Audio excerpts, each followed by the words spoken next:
মাম্মা, ও মাম্মা, কি হয়েছে?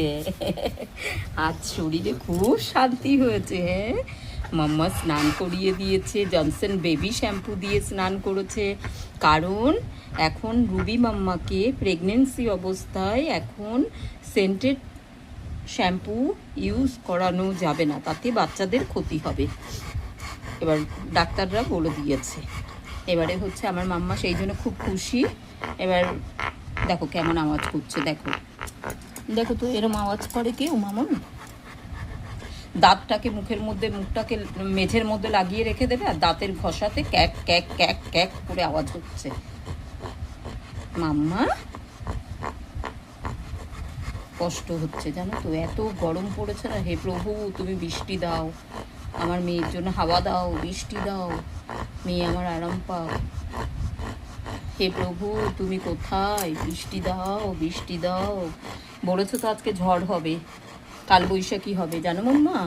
আজ পয়লা বৈশাখের দিন, কালবৈশাখী হবে, জিভটা বেরিয়ে রয়েছে। এবারে এত কষ্ট করে আজকে পয়লা বৈশাখের দিন পঞ্চপদে 4 দিন নিরামিষ থাকার পরে পঞ্চপদে রান্না করলাম।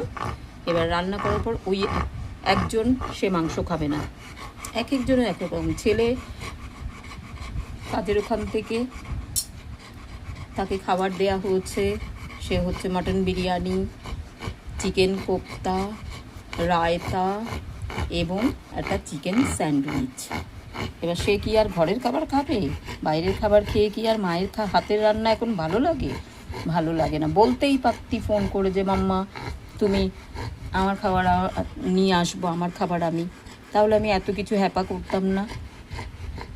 বলো তো কত কষ্ট হয়, এই মেয়ের পেছনে কত খাটনি। আর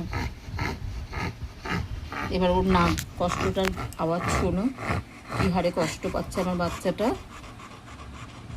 মাম্মা কি হয়েছে? খুব কষ্ট হচ্ছে গো। তাই এবারে দেখো মেয়ে আমার কষ্ট পাচ্ছে। মেয়েকে খুব ভালো করে স্নান করিয়ে দিয়েছি আজকে পয়লা বৈশাখের দিন, বছরের প্রথম দিন। বাঙালি আজ মাছে ভাতে থাকে, প্রচুর খাওয়া দাওয়া করে বাঙালি। তা ও তো বাঙালি, এখন বেঙ্গলি ঘরে এসে ও বেঙ্গলি হয়ে গেছে। আর এই যে এখানে আরেকজন রয়েছে, সে হচ্ছে কেলন। কেলন আবার এখানে শুয়ে আছে। কেলন ইনিও হচ্ছে বাঙালি, ভীষণ বড় ভালো বাঙালি। মাছে ভাতে থাকে সারাক্ষণ, মাছ ভাত ছাড়া তার চলেই না। এবার মুচমুচে করে মাছ ভেজে রেখেছি, তেলাপিয়া মাছ, সেই মাছ খাচ্ছে। ভাতের সকালবেলা পেটটি ভরে ভাতু খেয়ে